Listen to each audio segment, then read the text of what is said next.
Xin Nian Kuai Le, bonne année en mandarin, un nouvel an que l'on ne célèbre pas le 1er janvier ici, mais un peu plus tard, et cette année ce sera le 22 janvier, l'entrée dans l'année du lapin, un des 12 signes du zodiaque chinois. Une année que l'on nous promet prospère et pacifique, ce qui tombe bien, après une année 2022 plutôt chaotique.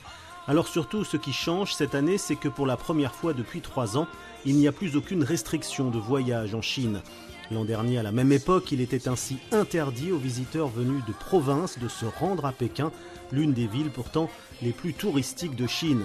Et résultat, dès le début des congés de ce nouvel an chinois qui ont déjà commencé et vont durer un mois entier, on a compté plus de 30 000 visiteurs par jour à la cité interdite et autant sur la Grande Muraille. Mais surtout cette année, c'est l'occasion des retrouvailles en famille. Car la fête du printemps, c'est d'abord une grande réunion familiale avec pour tradition de se rendre dans sa province natale et d'échanger des cadeaux sous forme d'enveloppes rouges remplies d'argent liquide. J'ai beaucoup de souhaits pour cette nouvelle année, mais principalement la santé, la sécurité et me retrouver en famille, dit cette dame qui, il est vrai, n'a pas eu l'occasion de réunir toute la famille depuis 3 ans.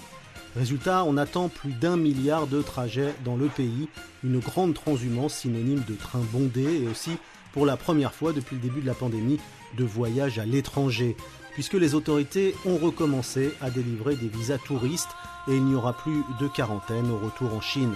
Wang Lan est l'un des responsables d'une agence de voyage en ligne. Avec l'évolution de la situation dans le pays à l'approche des vacances du Nouvel An, bien que les touristes soient toujours raisonnables dans leur manière de consommer, on voit que les recherches pour des destinations lointaines de voyage, même à l'étranger, ont commencé à augmenter. Les jeunes sont ceux qui voyagent le plus loin et le plus souvent. Ce type de voyage signifie que les touristes réservent les hôtels et les billets d'avion à l'avance avant de se rendre sur place et dès que la situation est favorable, eh bien ils partent. Ainsi, pendant les vacances du Nouvel An, il est évident que les touristes sont passés de la prudence à l'optimisme et c'est un tournant majeur. Avec pour conséquence des tarifs qui explosent. 2 500 € l'aller-retour pour le Japon, juste à côté, c'est 3 fois plus que d'habitude.